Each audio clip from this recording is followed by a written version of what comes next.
اسے عربی میں کہتے ہیں برسبیل تغلیب، ایک مجمع ہے، مرد بھی ہے عورتیں بھی ہے، تو مذکر میں خطاب ہوگا، مؤنث کے صیغے سے خطاب نہیں ہوگا، وہ تابع ہے ساتھیہ۔ لیکن یہ آیت دیکھیے کتنی طویل ہے، ان المسلمین والمسلمات، یقیناً فرما بردار مرد اور فرما بردار، والمومنین والمومنات، اور صاحب ایمان مرد اور صاحب ایمان، والقانتین والقانتات، اور فروتنی اختیار کرنے والے مرد اور فروختنی اختیار کرنے، والصادقین والصادقات، اور سچ بولنے والے مرد اور سچ بولنے والی عورت، والصابرین والصابرات، اور صبر کرنے والے مرد اور صبر کرنے، والخاشعین والخاشعات، اللہ کے سامنے جھکنے والے پر جھکنے والی عورت، والمتصدقین والمتصدقات، صدقہ دینے والے مرد اور صدقہ دینے والی عورت، والصائمین والصائمات، اور روزہ رکھنے والے مرد اور روزہ رکھنے والی عورت، والحافظین فروجہم والحافظات، اور اپنی شرمگاہوں کی حفاظت کرنے والے مرد اور اپنی شرمگاہوں کی حفاظت کرنے والی عورت، والذاکرین اللہ کثیرا والذاکرات،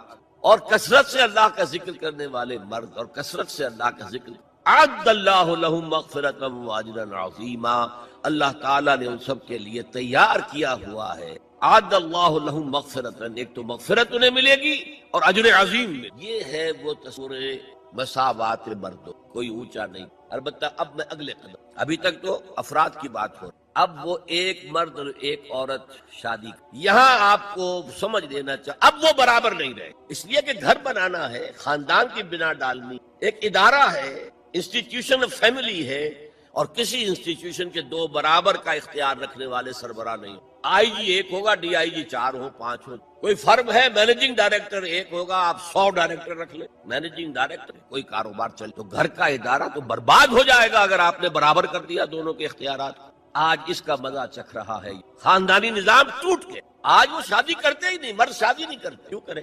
قانون آپ نے یہ بنا دیا ہے کہ آپ نے آج شادی کی اور 1 مہینے کے بعد آپ اپنی بیوی کو طلاق دیں تو اپنی پوری دولت کا نصف دینا پڑے۔ وہ کہتے ہیں ہم نے، لیکن عورت کی تو ضرورت ہے نا، مرد کی ضرورت عورت ہے، لیکن عورت کی ضرورت بھی تو ہے مرد۔ مرد کہتا ہے آؤ میرے ساتھ رہو، کھاؤ پیو، میں شادی نہیں۔ وہ یہ کہتے ہیں وی آر لیونگ ٹو، بس we are not married, we are living to. یہ بھی ہو رہا ہے۔ یہ کلنٹن کا 3-4 سال پہلے صدر، تو اس کا جو آیا تھا state of the union address, سال میں 1 دفعہ وہاں کا صدر دیتا ہے پوری، اس میں اس نے کہا تھا کہ ان قریب ہماری امریکی قوم کی اکثریت حرام زادوں، اس کے الفاظ حرام زادہ نہیں، اس نے کہا باسٹرڈ نہیں کہا، کیا کہا؟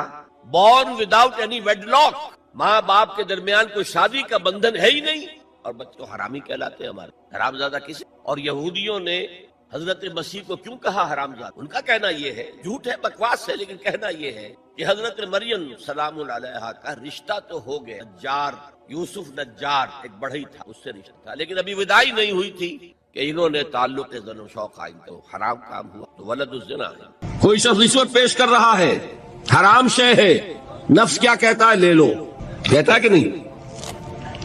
اذان کا وقت آ گیا، اذان سن لی آپ نے، لیکن پھر نفس نے کہا ابھی اور سو، آپ نے کروٹ لیا، کپڑا خوب کھینچ کیا اور غین ہو گئے۔ گویا کہ بندگی رب کے لیے سب سے پہلا جہاد کس سے کرنا ہوگا؟ نفس۔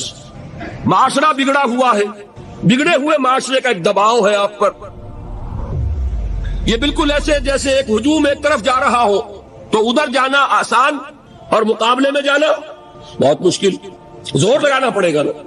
تو معاشرے کا رخ کچھ اور ہے، آپ کا رخ کچھ اور ہے، معاشرہ نہ خدا کو جانے نہ رسول کو جانے، آپ چاہتے ہیں اللہ اور اس کے رسول کے حکم پہ چلنا، کشمکش کرنی پڑے گی کہ نہیں؟ زمانہ تمہارے رنگ میں نہیں آتا، تم اس کے مطابق ڈھل جاؤ، کوئی تکلیف ہوگی، اور زمانہ تمہارے ساتھ اگر موافقت نہیں کر رہا، تم زمانے سے لڑو، تکلیف آئے گی کہ نہیں؟ 3 جہاد کرنے پڑیں گے تو انسان اللہ کا بندہ بن سکے گا۔ بات سمجھ میں آئی؟ اسی لیے جب پوچھا گیا حضور سے ای الجہاد افضل یا رسول اللہ، اے اللہ کے رسول سب سے افضل جہاد کون سا ہے؟ آپ نے فرمایا ان تجاہد نفسک فی طاعت اللہ، سب سے افضل جہاد یہ کہ اپنے نفس سے جہاد کرو، کشمکش کرو، مقابلہ کرو۔ اسی لیے میں نے ایک مرتبہ تقریر کی تھی منبر میں، پہلی مرتبہ مجھے یاد ہے، میں نے یہ 9 منزلیں بیان کی تھی۔ 8 منزلیں جہاد ہیں، 9ویں منزل جا کر قتال بنتی ہے۔ پہلی منزل پر 3 جہاد تھے، نفس سے، شیطان سے، بگڑے ہوئے معاشرے سے۔ دوسری منزل پر دعوت و تبلیغ بالحکمہ بالموعظہ جدال احسن۔ تیسری منزل پر صبر محض، ایسے ریزسٹنس۔ اقدام، چیلنج، ایکٹیویٹیز، 8 منزلیں جہاد، اور 9ویں منزل ان اللہ یحب الذین یقاتلون فی سبیلہ صفا کانہم بنیان مرصوص۔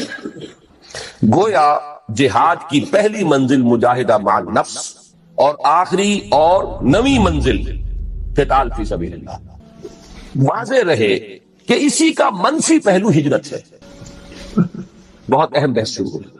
جیسے اسلام کا منفی پہلو اطاعت کا تقویٰ ہے، حکم مانو، حکم پر عمل کرو، اطاعت، نافرمانی سے بچو، بات تو ایک ہی ہوئی۔ جہاد کا منفی رخ ہجرت ہے۔ اللہ کی بندگی کرنے کے لیے معاصی سے ہجرت کرنی ہوگی، حرام چیزوں سے ہجرت کرنی ہوگی۔ اسی لیے سوال کیا گیا ای الہجرت افضل یا رسول اللہ؟ جواب کیا تھا؟ ان تہجر ما کرہ ربک، سب سے افضل ہجرت یہ ہے کہ ہر اس شے کو چھوڑ دو جو تمہارے رب کو پسند ہے۔ اسی لیے تنظیم کے عہد نامے میں جب اللہ کے ساتھ معاہدہ ہے، انی اعاہد اللہ، نمبر 1 کس بات کا معاہدہ؟ ان اہجر کل ما یکرہہ، ہر اس شے کو چھوڑ دوں گا جس کو وہ پسند نہیں کرے۔ واضح رہے کہ اسی کا منفی پہلو ہجرت ہے، چنانچہ اس کی بھی پہلی منزل ان تہجر ما کرہ ربک ہے، اور آخری یہ کہ اقامت دین کی جد و جہد میں وقت آنے پر گھر بار، مال و منال اور اہل و عیال کو چھوڑ کر نکل جایا جائے۔ اس کی بھی نیت ہونی، تیاری کیجیے نفسیاتی طور پر۔ آج بھی جائزہ لیجیے، اتنی غریب تو نہیں ہے کہ کبھی پکار آئے اور بلایا جائے اور یہ بندھن مجھے باندھ کر رکھ لے۔ اگر ایسا ہے یہی تو خطرہ، پھر آگے جا کر جو ہفتے اعمال کرانا ہے ابھی چھٹی کرو، سب کچھ کرنا اور پھر ہفتے اعمال کرا لینا۔ آپ کو معلوم ہے جنہوں نے ہجرت نہیں کی تھی، سورہ نساء میں کتنی اہم بحث آئی ہجرت، لیکن یہ کہ پورے لیول کے غلط خیالات ذہن سے نکالو، غلط نظریات نکالو، ہجرت ہے۔ غلط صحبت کو چھوڑو، ہجرت ہے۔ نخلو و نترکو من یفجرک، ہجرت ہے۔ دوستیوں کو چھوڑو، ہجرت ہے۔ محبتوں کو کاٹو اس تلوار سے، ہجرت ہے۔ تو جیسے جہاد، جیسے سانس ہے اس کی آمد و شد، آنا اور جانا، اسی طرح جہاد اور ہجرت ہے۔ کچھ لوگ جو ہے وہ اصطلاحی مفہوم لے کر اور نہ معلوم کہاں سے کہاں، جب نیت میں فتور ہو، کام چوری ہو تو خوہ بدرہ بہانا ہے بسیار۔ جہاد اور ہجرت لازم و منصوب، ایک مثبت ایک منفی، کرنٹ چل ہی نہیں سکتا، ایک پازیٹو وائر ایک نیگیٹو وائر۔ جہاد کی پہلی 2 منزلوں کے لیے اصل آلہ و ہتھیار قرآن مجید ہے۔ نفس سے جہاد کریں گے، کس شے سے؟ کیسے ماریں گے نفس کو؟ اس کو پاک کرنا ہے کس سے؟ قرآن سے۔ یا ایھا الناس قد جاءکم موعظۃ من ربکم وشفاء لما فی الصدور۔ شیطان سے لڑو گے کس تلوار سے؟ کشتن ابلیس کار مشکل است، زاں کے او گم اندر آباق دل است، خوشترا باشد مسلمان اشکنی کشتہ شمشیر قرآن اش، جاہدہم بہی جہادا کبیرا۔ دوسری منزل قرآن، تذکیر قرآن سے، تبشیر قرآن سے، انذار قرآن سے، دعوت قرآن کی، تبلیغ قرآن کی، سارا برکت و محور اس کا۔ اوحی الی ھذا القرآن لانذرکم بہ ومن بلغ فلقد یسرناہ بلسانک لتبشر بہ المتقین وتنذر بہ قوما لدا۔ نفس کے خلاف جہاد کرنا ہے، ومن اللیل فتہجد بہ نافلۃ لک، دعوت کے لیے غلط نظریات کا انکار کرنا ہے قرآن کے ذریعے، ایمان کا اس بات کرنا ہے قرآن سے ہوگا۔ نور یہ ہے، اندھیاروں سے یہ نکالے گا، لِيُخْرِجَكُم مِّنَ الظُّلُمَاتِ إِلَى النُّورِ فَآمِنُوا بِاللَّهِ وَرَسُولِهِ وَالنُّورِ الَّذِي أَنزَلْنَا وَجَاهِدْهُم بِهِ جِهَادًا كَبِيرًا۔ مکی دور کا کی شمشیر قرآن اتر کر ہرا سے سوئے قوم آیا اور ایک نسخہ کی دیا۔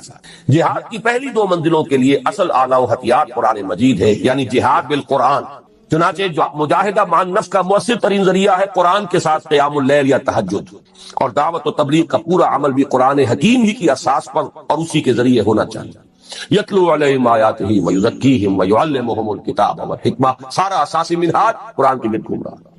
تیسری اور آخری منزل عہد حاضر میں جہاد بالید کی موضوع ترین صورت، فواحش و منکرات کے خلاف پرامن مظاہرے ہیں، صرف مظاہرہ نہیں، پکیٹنگ، گھیراؤ، جلاؤ نہیں، گھیراؤ نہیں ہونے دیں، بل حافظون لحدود اللہ، چلاؤ گولی، مار دو کو مارتے ہو، شہادت مطلوب و مقصود مومن، نہ مال غنی مطلب کشور کشاد۔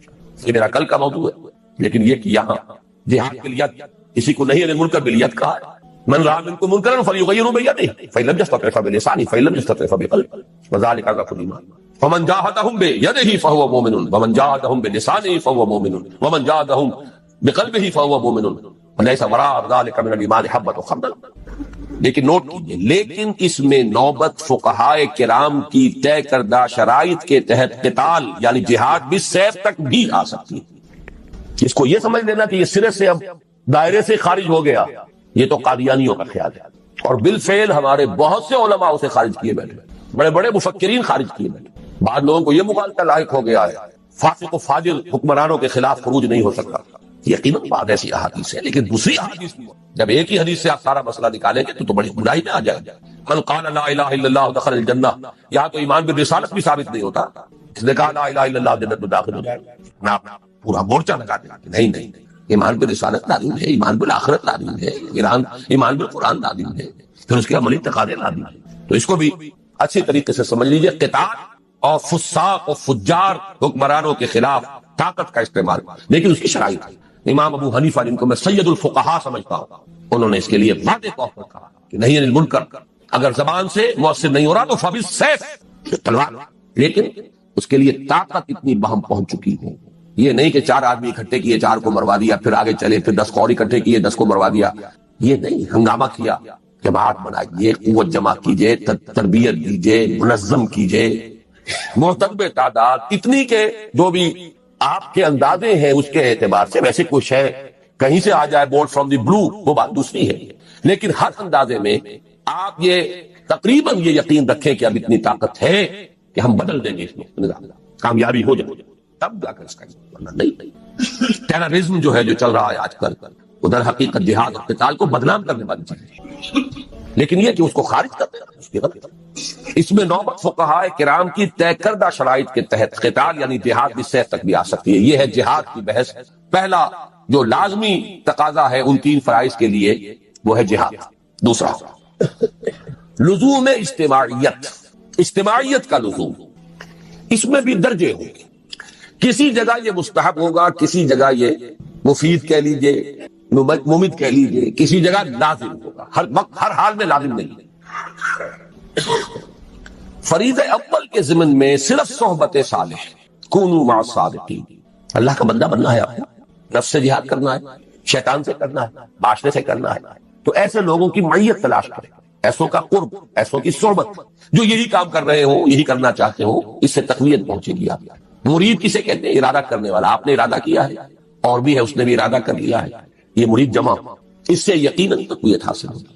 لیکن عقلاً محض اس کام کے لیے جماعت، میں جماعت کا ایک مفہوم خاص بول رہا ہوں، جماعت ڈسپلن، سب وطاعت والی جماعت، اس کام کے لیے ضرورت نہیں۔ نمبر 2، اسی طرح فریضہ ثانی کے ضمن میں درس گاہوں، اداروں، انجمنوں اور سوسائٹیوں سے پورا ہو سکتا۔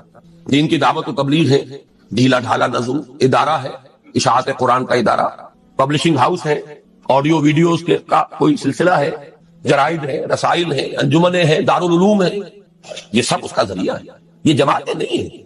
اجتماعیت تو ہے، لزوم اجتماعیت لکھا ہے میں نے اوپر، اجتماعیت ایک عام لفظ ہے، یہ لوز آرگنائزیشن، ایسوسیشنز، انجمنیں، ان میں وہ سب ہوتا ڈسپلن، یہ نہیں۔ ٹھیک ہے، ایک دستور ہے، قانون ہے، اس کے مطابق آپ نے تقسیم کار کر دی ہے، کوئی صدر ہے، کوئی سیکریٹری ہے، جس کی ٹانگ گھسیٹنی ہو گھسیٹ لیجیے، نو کانفیڈنس لے آئیے اس کے خلاف، جس کو آپ برقرار رکھنا چاہیں رکھیں، وہ بھی رکھیں، آپ کا دارالعلوم ہے، اس کا کوئی محتمم ہے، بہرحال نظم تو وہاں ہوگا، لیکن یہ کہ وہ جماعت کا سلسلہ نہیں۔ لیکن اب ہے اصل شے، فریضہ ثالث کے ضمن میں سمع و طاعت فی المعروف کے ٹھیٹھ اسلامی اور عسکری اصول پر مبنی جماعت کے بغیر پورا نہیں۔ کوئی احمق ہوگا جو سمجھے کہ یہ کام ہو سکتا ہے بغیر اس کے۔ ٹھیٹھ اسلامی اور عسکری ملٹری ڈسپلن، وہاں آپ کو یہ اختیار نہیں ہے، حق حاصل نہیں ہے کہ آپ اپنے سپیریئر سے یہ پوچھیں کہ یہ حکم آپ کیوں دے رہے ہیں، مجھے کیا حکمت ہے، there's not to reason why, there's but to do it that۔ عسکری اور ٹھیٹھ اسلامی سمع و طاعت، فاسمعوا واطیعوا، اللہ کی سمع و طاعت مطلق، رسول کی سمع و طاعت مطلق، الا یہ کہ وہ خود کہہ دیں کہ یہ صرف میرا مشورہ ہے، حکم نہیں ہے۔ جیسے حضرت بریرہ نے پوچھ لیا، حضرت مغیث ایک غلام تھے، حضرت بریرہ ایک کنیز تھی، ان کے ساتھ نکاح تھا، حضرت عائشہ کی کنیز تھی حضرت بریرہ، حضرت عائشہ نے انہیں آزاد کر دیا، اب ان کا سٹیٹس ہو گیا اونچا، وہ غلام کے غلام تھے۔ یہ ایک خیار حاصل ہوتا ہے، اختیار، چوائس۔ کنیز پہلے جس کے نکاح میں تھی، کنیز ہونے کی حیثیت سے کسی غلام کے، اب جب وہ حرہ ہو گئی، آزاد ہو گئی، تو شی ہیز این آپشن، وہ چاہے تو اب اس کے نکاح میں رہے، چاہے تو نہ رہے، کفر نہیں رہا نا وہ۔ تو حضرت بریرہ نے کہا میں تو اب اس کے نکاح میں نہیں رہوں گی مغیث کے، انہیں بہت محبت تھی، انہوں نے پہلے خود خوشامد کی، نہیں مانی، پھر سفارش کروائی۔ سفارش بھی کس کی؟ محمد رسول اللہ صلی اللہ علیہ وسلم کہ حضور سے کہیے۔ حضور نے فرمایا بریرہ کیا حرج ہے اگر تم مویشی کے گھر میں رہو؟ پورا فوراً سوال کیا، حضور آپ کا حکم ہے یا مشورہ؟ فرمایا نہیں، حکم نہیں ہے، مشورہ ہے، تو میرے لیے قابل قبول نہیں ہے، حکم کو نہیں ٹالتا۔ ما كان لمؤمن ولا مؤمنة إذا قضى الله ورسوله أمرا أن يكون لهم الخيرة، مشورے کو آپ سوچ سکتے ہیں، ٹھیک ہے، چوائس۔ ایک عورت جانتی ہے کہ بیوی کی حیثیت سے اسے کیا فرائض ادا کرنے ہیں، ذہناً قلباً جس کو وہ قبول نہ کر رہی ہو اس کے ساتھ وہ حقوق جو ہیں وہ ادا کر سکے لیکن نہیں کر سکے، she knows it better۔ لیکن حکم ہو تو سب و طاعت مطلق، no exception۔ آگے چل کر حضور کے بعد اب ہے فی المعروف، صرف ایک اس کے اندر ایکسیپشن ہوگی، اگر اللہ اس کے رسول کے واضح احکام کے خلاف کوئی بات ہے تو نہیں مانی۔ اس کی وضاحت میں بعد میں کروں گا کیونکہ مجھے آج حدیث بھی ذرا آپ کو پڑھانا۔ تو یہ لزوم اجتماعیت جو ہے اس کا تقاضا فریضہ اول کے ضمن میں صرف صحبت صالح سے پورا ہو جاتا ہے، کونوا مع الصادقین۔ سیکنڈ لیول پر درس گاہوں، اداروں، انجمنوں اور سوسائٹیوں سے پورا ہو سکتا ہے، سم و طاعت والی جماعت ضروری نہیں۔ لیکن فریضہ ثالث کے ضمن میں سم و طاعت فی المعروف کے ٹھیک اسلامی اور عسکری اصول پر مبنی جماعت کے بغیر پورا نہیں ہو سکتا۔ یہی مراد ہے حضور کے الفاظ مبارکہ سے آمرکم بخمس بالجماعت والسمع والطاعت والہجرت والجہاد فی سبیل اللہ۔ آپ یہ بھی کہہ سکتے ہیں میں نے پورا جو ہے یہ 2 گھنٹوں میں صرف اس حدیث کا درس دیا ہے آپ کو۔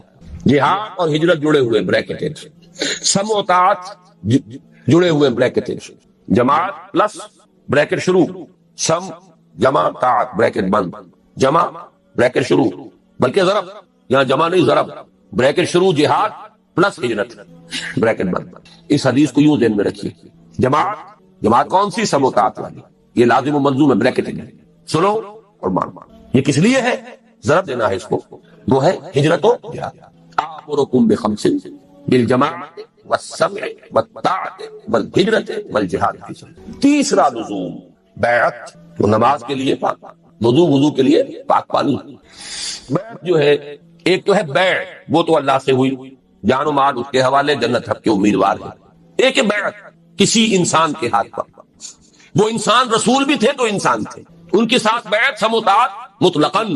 اب آپ کے بعد جو انسان ہے غیر معصوم ہے، چاہے وہ ابو بکر ہو، ان کے ساتھ سم و طاعت فی المعروف، بالکل میتھمیٹیکل سمجھ چیز۔ لیکن بیعت کے ضمن میں بھی ایک ہی طرح کا تقاضا نہیں ہے، تینوں لیولز پر کچھ فرق ہو جائے گا۔ پہلے 2 فرائض کے ضمن میں بیعت سلوک کو ارشاد کی صورت میں کفایت کرتی ہے، لیکن یہ جو بیعت ہمارے ہاں چل رہی ہے سلوک اور ارشاد کی بیعت، بہت اچھی بات ہے کہ اس کے لیے بھی لفظ بیعت استعمال ہوا تاکہ معلوم ہو کہ یہ ہمارے دین کا ایک مستقل اس کی اصطلاح ہے، اس کا ایک فکر ہے۔ اور وہ بیعت عقبہ اولا کے ساتھ میں سمجھتا ہوں کہ اس کا ربط اور تعلق ہے۔ بیعت ارشاد، پہلی بیعت حضور نے یہی لی تھی، شرک نہیں کریں گے، چوری نہیں کریں گے، زنا نہیں کریں گے، تہمت نہیں لگائیں گے وغیرہ، اور جس نیک بات کا آپ حکم دیں گے وہاں معروف تھا، یہ پہلا درجہ تھا اس بیعت کا۔ آج وہ بیعت عدو قرآن صرف بیعت النساء ہے، یہ سلوک کی بیعت زنانہ بیعت ہے، یہ مردانہ بیعت نہیں ہے، زنانہ بیعت ہے۔ نوٹ کر لیجیے اس کو، قرآن حکیم نے وہی الفاظ دیے، حالانکہ سورہ ممتحنہ سن 6-7 میں نازل ہو رہی ہے، بیعت عقبہ اولا سن 10 میں، سن 10 نبوی، ہجرت سے 1.5-2 سال قبل لی جا رہی ہے، ایک فصل ہے 8-9 برس کا، لیکن وہی الفاظ جو بیعت عقبہ اولا کے تھے وہی قرآن میں آئے، بیعت النساء، یہ زنانہ بیعت ہے، مردانہ بیعت نہیں ہے۔ مردانگی تو چاہیے، وہ میدان میں جب آنا ہے، مردانہ بیعت وہاں رکھا تھا، وہ فرض خواتین پر نہیں، زنانہ بیعت لیکن ہے بیعت۔ اس کے بارے میں ہمارے ہاں وہ جو اہل حدیث مسلک کے لوگ ہیں وہ اس کی نفی کر دیتے، کوئی بیعت نہیں، اس کا کوئی اصول نہیں، کوئی اس کا ثبوت نہیں، غلط بات ہے۔ بیعت عقبہ اولا بیعت یہی ہے، بیعت النساء بیعت یہی ہے، بیعت ارشاد ہے، وہ بھی صحیح ہے حق، لیکن وہ بیعت جو مردوں سے مطلوب ہے وہ کچھ اور۔ اگر یک قطرہ خونداری اگر مشتے پرے داری بے آبا من تو آمودم طریق شاہ بازی رہا، مردانگی اس کے لیے بیعت جو ہے وہ ہے نمبر 3۔ فریضہ ثالث کے ضمن میں بیعت سم و طاعت فی المعروف کی صورت لازمی و لابدی، اب میرے پاس اور الفاظ نہیں ہے جس کو میں تاکید کیسے دوں، کیسے کروں، لازمی ہے، لابدی، کوئی اس سے رستگاری نہیں۔ یا تو کہیے کہ وہ فرض ہے ہی نہیں، ٹھیک ہے چھٹی ہو گئی، جس گاؤں جانا نہیں اس کا راستہ کا ہے وہ پوچھنا۔ اگر مانتے ہیں کہ وہ فرض ہے، بلند ترین منزل کے لیے جد و جہد فرض، تو کوئی پاگل ہوگا، احمق ہوگا، ڈھیٹ ہوگا تو اس کے لزوم کا انکار کرے۔ فریضہ ثالث کے ضمن میں بیعت سم و طاعت فی المعروف کی صورت لازمی و لابدی، اسی کی جانب اشارہ ہے مسلم شریف کی روایت عن عبداللہ ابن عمر رضی اللہ تعالی عنہما، جس میں حضور صلی اللہ علیہ وسلم کے الفاظ مبارکہ وارد ہوئے ہیں کہ من مات ولیس فی عنقہ بیعۃ مات میتۃ جاہلیۃ، جو شخص مرا اس حال میں کہ اس کی گردن میں بیعت کا قلادہ نہیں تھا، وہ جاہلیت کی موت مرا ہے، ایمان اور اسلام کی موت نہیں مرا۔ جو لوگ اس بیعت ارشاد کو سمجھ لیتے ہیں کہ یہ تقاضا پورا ہو رہا ہے، وہ اپنے آپ کو دھوکہ دے رہے ہیں۔ یہ دوسری بیعت کا تذکرہ ہے۔ اس حدیث کے بارے میں بھی میرے جو الفاظ تھے اوریجنل، ان میں نے تھوڑا سا اضافہ کیا۔ اس پر اصل میں مجھے متنبہ کیا تھا مولانا سید حامد میاں رحمۃ اللہ علیہ نے، جو ہمارے مستشارین میں سے تھے تنظیم کے۔ وہ چونک گئے اس کو دیکھ کر، یہ آپ اس طرح اس کو لازم قرار دے رہے ہیں، یہ مفہوم تو ہمارے بزرگوں اور اسلاف میں سے کسی نے بیان نہیں کیا کہ اس معنی میں یہ بیعت جو ہے لازم ہے۔ میں نے انہیں ایک جواب دیا بڑی ٹیکنیکل ٹرمز میں، مولانا اسمت اللہ صاحب سمجھیں گے اس ٹیکنیکل ٹرمینالوجی۔ میں نے کہا مولانا پہلی بات تو یہ ہے کہ کسی شے کا عدم ذکر اس کے عدم وجود کو مستلزم نہیں ہے۔ کسی شے کا ذکر نہ کیا جائے اس کا مطلب یہ نہیں کہ وہ ہے۔ یہاں کتنے لوگ ہیں، میں کچھ لوگوں کا ذکر کرتا ہوں تو اس سے باقی لوگوں کی نفی تو نہیں جائے۔ اگر اسلاف میں سے کچھ لوگوں نے اس کا ذکر نہیں کیا تو اس سے یہ لازم نہیں آتا تھا ہی نہیں، مثال بھی۔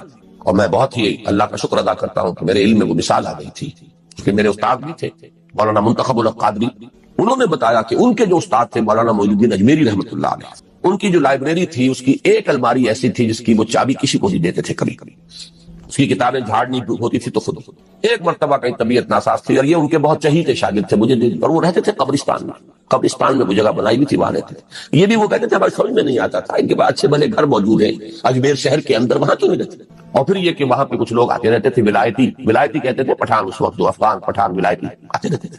ایک دفعہ طبیعت ناساز تھی، انہوں نے فرمایا کہ تم ذرا میری الماری یہ صاف کر، تو میں نے دیکھا اس میں رجسٹر تھا جس میں ان لوگوں کے نام درج تھے جنہوں نے ان سے بیعت جہاد کی ہوئی تھی، اور یہ شاگرد چہیتے ترین شاگرد، انہیں پتا بھی نہیں۔ تو عدم ذکر عدم وجود کو مستلزم نہیں، سمجھ لیجیے بات۔ انسان میں جو ایک جنسی طلب ہے، اس میں جو ایک شہوت کا مادہ ہے، انسان نے خام خواہ اپنے اوپر قدغنیں عائد کر لی ہیں، اور صحیح اور غلط اور جائز اور ناجائز، ماں بیٹی بیوی میں خام خواہ کی ایک تفریق ہے جو انسان نے قائم کر لی ہے۔ یہ تمام تفریقیں غیر فطری ہیں، اس لیے کہ حیوانات میں ہم یہ دیکھتے ہیں کہ ایسی کوئی تفریق موجود نہیں، بلکہ یہ کہ جیسے پیاس لگے کسی انسان کو تو پانی جہاں سے مل جائے، یا یہ کہ اگر بھوک لگتی ہے تو جہاں سے بھی اس کی انسان تشفی کر لے، اسی طور سے یہ بھی ایک انسان کی طبعی خواہش ہے جیسے وہ ابھرے ویسے ہی اس کو جس طور سے بھی موقع ملے اس کی تسکین حاصل کر لینی چاہیے۔ یہ دو اصل میں فلسفیانہ نقطہ نظر، اور جیسا کہ میں نے عرض کیا خاص طور پر ادب کے میدان سے، لٹریچر کے میدان سے، خاص طور پر افسانوی انداز میں، ناولوں کے انداز میں، ڈراموں کے انداز میں یہ فکر پھیلایا گیا۔ یہ فکر ہے کہ جس نے مغرب کی تہذیب کا جو یہ سماجی عنصر ہے اسے واقعتاً یہ ہے کہ ایک سنڈاس بنا کر رکھ دیا ہے۔ جیسا کہ میں نے عرض کیا کہ ویسے تو پورے یورپ میں اور اسی کا عکس ہے اس وقت پوری دنیا میں اس تہذیب کے اثرات موجود ہیں، لیکن یہ کہ درجات ہیں، تو درجے کے اعتبار سے دیکھا جائے تو غالباً برطانیہ کا معاشرہ اور اس کے ساتھ یہ اسکینڈینیوین کنٹریز جو ہیں یہ اس معاملے میں اس وقت پوری نوع انسانی کے امام شمار کیے جا سکتے ہیں۔ مجھے چونکہ امریکہ بھی جانے کا اتفاق ہوتا رہتا ہے تو میں نے یہ محسوس کیا کہ امریکی معاشرہ ابھی اس اعتبار سے بہت پیچھے ہے۔ یورپ کو اس میں پیش قدمی کا اور امامت کا شرف حاصل ہو چکا ہے، اور خاص طور پر یورپ میں بھی یہ تین ممالک جو ہیں یہ بہت آگے نکل گئے ہیں۔ چنانچہ شرم اور حیا نام کی کسی شے کا کوئی وجود وہاں نہیں ہے، عصمت و عفت کا کوئی تصور موجود نہیں۔ معلوم ہوتا ہے کہ یہ چیزیں انسان کی لغت کی میں سے خارج ہو چکی ہیں، اس کے سوچ کے دائرے سے باہر ہو چکی ہیں، اور اسی کا سب سے بڑا مظہر یہ ہے کہ آپ کو معلوم ہوگا کہ برطانیہ میں بھی یہ قانون منظور ہو چکا ہے اور اسکینڈینیوین کنٹریز میں بھی کہ دو مردوں کی شادی بھی ہو سکتی ہے، دو مرد لیگلی قانونی طور پر شوہر اور بیوی کی حیثیت سے رہ سکتے ہیں، قانون انہیں تسلیم کرے گا یہ شوہر ہے اور یہ بیوی ہے۔ اب اس درجے پرورشن، اس درجے فطرت انسانی کا مسخ ہو جانا، یہ چیز کہ جو ناقابل قیاس ہے، لیکن یہ کہ بالفعل دنیا کے اندر یہ موجود ہے۔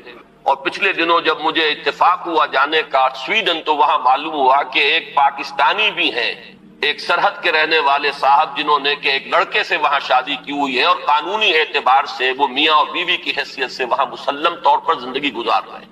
یہ جو معاملہ ہے، مجھے زیادہ صدمہ جس بات کا ہوا وہ اس پہلو سے کہ اس معاشرے کی جو اچیومنٹس ہیں، جو انہوں نے خوبیاں حاصل کی ہیں، ہمارا معاشرہ جو ہے ان کے بارے میں تو سوچنے کو بھی تیار نہیں۔ مثلاً یہ کہ سیاسی سطح پر مساوات، معاشی کفالت کا اصول کہ کوئی شخص وہاں بھوکا نہیں رہ سکتا، ہر شخص کی گویا کہ کفالت جو ہے وہ ریاست کے ذمے ہے۔ وہ باتیں جو اسلام نے دی تھی، جو حضرت عمر فاروق رضی اللہ تعالیٰ عنہ کے سے قول منسوب ہے کہ اگر دجلہ و فرات کے کنارے کوئی کتا بھی بھوکا پیاسا مر گیا تو عمر قیامت کے دن ذمہ دار ہوگا۔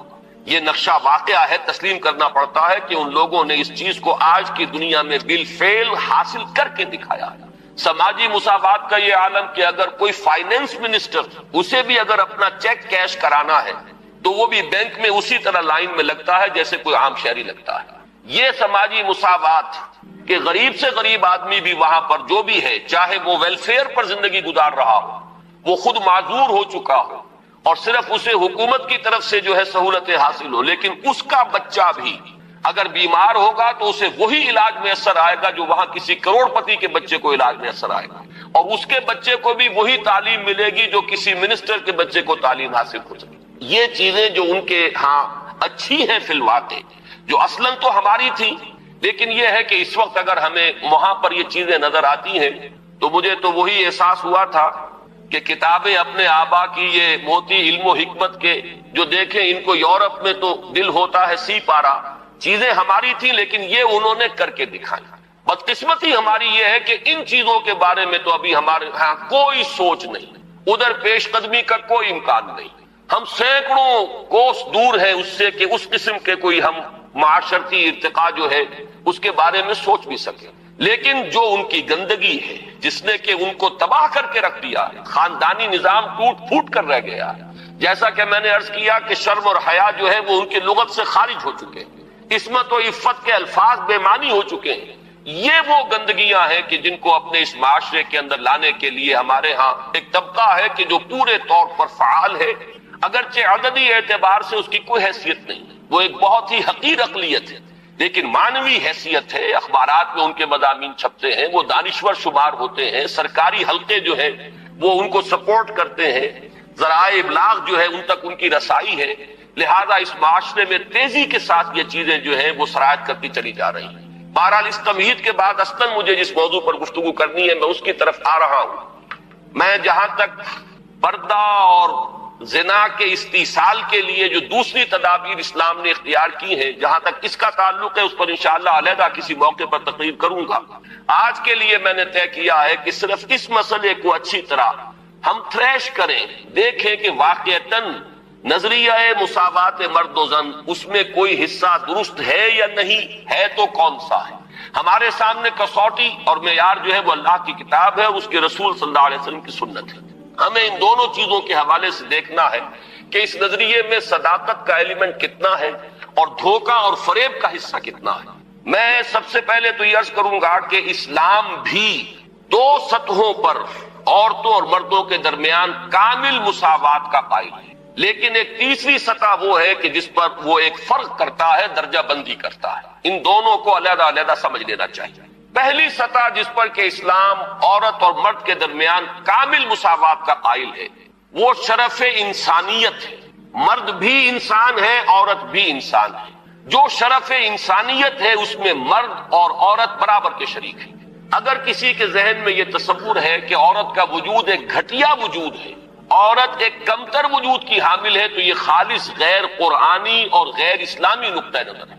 بدقسمتی سے بعض دوسرے معاشروں کے اثرات ہمارے ذہنوں میں بھی آ گئے ہیں۔ خود عیسائی معاشرے کا بنیادی تصور یہ تھا کہ عورت ہے ہی گناہ کی گٹھڑی، مجسم برائی، یہ ایو سے ایول کا لفظ بنا ہے۔ حضرت حوا کے لیے ان کے ہاں لفظ ایو ہے، اور ایو سے ایول ہے، ایول برائی کو کہتے ہیں، یعنی یہ کہ عورت کا تو سارا وجود ہی سرتاسر برائی ہے۔ یہ چیزیں کچھ مختلف ذرائع سے ہمارے ذہنوں میں بھی آئی ہیں۔ پھر یہ کہ یہ معاشرہ جو ہے ہمارا جو پس منظر ہے تاریخی ہندو معاشرہ، اس میں بھی عورت کے گھٹیا ہونے کا تصور موجود ہے۔ تو سب سے پہلے یہ کہ ہمیں اپنے قلوب کا، اذہان کا جائزہ لینا چاہیے کہ اگر اس طرح کا کوئی جرثومہ ہمارے فکر میں ہے تو یہ خالص غیر قرآنی، غیر اسلامی۔ شرف آدمیت جس کا نام ہے اس میں عورت اور مرد برابر اور مساوی طور پر شریک ہے، میں نے اس کے ضمن میں آپ کے سامنے ایک تو آیہ مبارکہ پڑھی ہے سورہ نساء کی. آپ کو معلوم ہے کہ معاشرتی مسائل پر قرآن مجید کی جامع ترین سورت سورہ نساء ہے. اس کا آغاز ہی اس سے ہوتا ہے کہ یا ایھا الناس، اے لوگو، اتقوا ربکم الذی خلقکم من نفس واحدۃ وخلق منها زوجها وبث منہما رجالا کثیرا ونساء. اے لوگو، اپنے اس رب کا تقوی اختیار کرو جس نے تمہیں ایک انسانی جان سے پیدا کیا، اسی سے اس کا جوڑا بنایا، اور ان دونوں سے کثیر تعداد میں مردوں اور عورتوں کو زمین میں پھیلا دیا. گویا کہ پوری نوع انسانی ایک انسانی جوڑے کی نسل ہے. آدم اور حوا علیہ السلام انہی کی اولاد ہے تمام انسان. اس پہلو سے تمام انسان بھی برابر ہیں، اگرچہ نسلیں ان کے اندر وجود میں آ گئی ہیں، اگرچہ شکلیں مختلف ہو گئی ہیں، رنگتیں ان کی تبدیل ہو گئی ہیں، ایک دوسرے سے بہت مختلف ہو گئی ہیں، لیکن یہ کہ تمام شعوب و قبائل کا فرق ہو یا لونی یا لسانی فرق ہو، ان سب کی کوئی حقیقت اس اعتبار سے نہیں ہے کہ کوئی ان میں اونچا ہو جائے کوئی نیچا ہو جائے. کلکم بنو آدم و آدم من تراب، تم سب کے سب جو ہو آدم کی نسل سے ہو اور آدم مٹی سے بنائے گئے تھے. لا فضل لعربی علی عجمی ولا لعجمی علی عربی ولا لاحمر علی اسود ولا لاسود علی احمر الا بالتقوی. یہ معاملہ جہاں عربی اور عجمی اور کالے اور گورے کے مابین ہے، وہیں مرد اور عورت کے مابین ایک ہی انسانی نسل. اور آج بھی آپ دیکھیے آدم و حوا سے آگے گزر کر آخر ایک ہی ماں باپ کی اولاد میں بیٹے بھی ہوتے ہیں بیٹیاں بھی ہوتی ہیں. ایک ہی باپ کے نطفے سے بیٹا بھی ہے اور بیٹی بھی ہے. ایک ہی ماں کے بطن سے بیٹی کی بھی ولادت ہو رہی ہے اور بیٹے کی بھی ہو رہی ہے. تو کوئی فرق و امتیاز ان کے مابین اس پہلو سے کہ مرد مرد ہونے کے ناطے اعلیٰ ہو اور عورت عورت ہونے کے حوالے سے گھٹیا اور ادنا ہو، یہ خالص غیر اسلامی غیر قرآنی تصور ہے. شرف آدمیت، شرف انسانیت میں یہ بالکل مساوی ہے. دوسری چیز کہ جس میں اسلام پوری مساوات تسلیم کرتا ہے وہ ہے نیکی کا میدان، خیر کا میدان، اخلاق کا میدان، روحانیت کا میدان. اس میں بھی دونوں برابر ہیں، ان میں کوئی تفریق نہیں، کسی پہلو سے کوئی فرق نہیں. میں نے اس کے ضمن میں ایک طویل آیت قرآن مجید کی آپ کو پڑھ کر سنائی ہے. آپ خود غور کریں گے کہ یہ جو گردان کا سا انداز یہاں لیا گیا ہے سورہ احزاب کی آیت نمبر 36 میں، آیت نمبر 35 میں، اس سے آپ خود اندازہ کر سکتے ہیں کہ تصور کیا دینا مقصود ہے. ان المسلمین والمسلمات، بے شک مسلمان مرد مسلمان عورتیں، والمومنین والمومنات، مومن مرد مومن عورتیں، والقانتین والقانتات، فرما بردار مرد فرما بردار عورتیں، والصادقین والصادقات، راست باز مرد راست باز عورتیں، والصابرین والصابرات، صبر کرنے والے مرد اور صبر کرنے والی عورتیں، والخاشعین والخاشعات، اللہ سے خشوع کا تعلق رکھنے والے، اللہ کے سامنے جھکنے والے مرد اور جھکنے والی عورتیں، والمتصدقین والمتصدقات، اور صدقہ دینے والے مرد اور صدقہ دینے والی عورتیں، والصائمین والصائمات، اور روزہ رکھنے والے مرد اور روزہ رکھنے والی عورتیں، والحافظین فروجہم والحافظات، اور اپنی شرمگاہوں کی حفاظت کرنے والے مرد اور اپنی شرمگاہوں کی حفاظت کرنے والی عورتیں، والذاکرین اللہ کثیرا والذاکرات، اور اللہ کا ذکر کثرت سے کرنے والے مرد اور اللہ کا ذکر کثرت سے کرنے والی عورتیں. اعد اللہ لہم مغفرۃ واجرا عظیما، اللہ نے ان سب کے لیے تیار کی ہوئی ہے، فراہم کی ہوئی ہے مغفرت بھی اور بہت بڑا اجر. یہ سارا جو ہے اس آیت کا ماحصل کیا ہے؟ یہ تمام وہ اوصاف ہیں کہ جو مطلوب ہیں، یہ محاسن ہیں، یہ بھلائیاں ہیں، یہ نیکیاں ہیں، یہ اعلیٰ اقدار ہیں جو اسلام چاہتا ہے کہ انسانوں کے اندر پروان چڑھیں. اور اس آیت کا انداز بتا رہا ہے کہ اس میں کوئی فرق و تفاوت نہیں ہے. کسی کے لیے کوئی معاملہ نہیں ہے کہ عورتوں کے لیے یہاں جو ہے داخلہ ممنوع ہے یا عورتیں اس مقام تک رسائی حاصل نہیں کر سکتی، بلکہ یہ کہ نیکیوں میں، بھلائیوں میں، خیرات میں، حسنات میں، ان تمام کیفیات کے اندر عورتوں اور مردوں کے لیے کھلا میدان ہے. اپنی اپنی محنت، اپنی اپنی کوشش سے جو بھی چاہے اعلیٰ سے اعلیٰ مقام حاصل کر لے. اسی مضمون کے لیے میں نے ایک آیت آپ کو سورہ نساء کی بھی سنائی.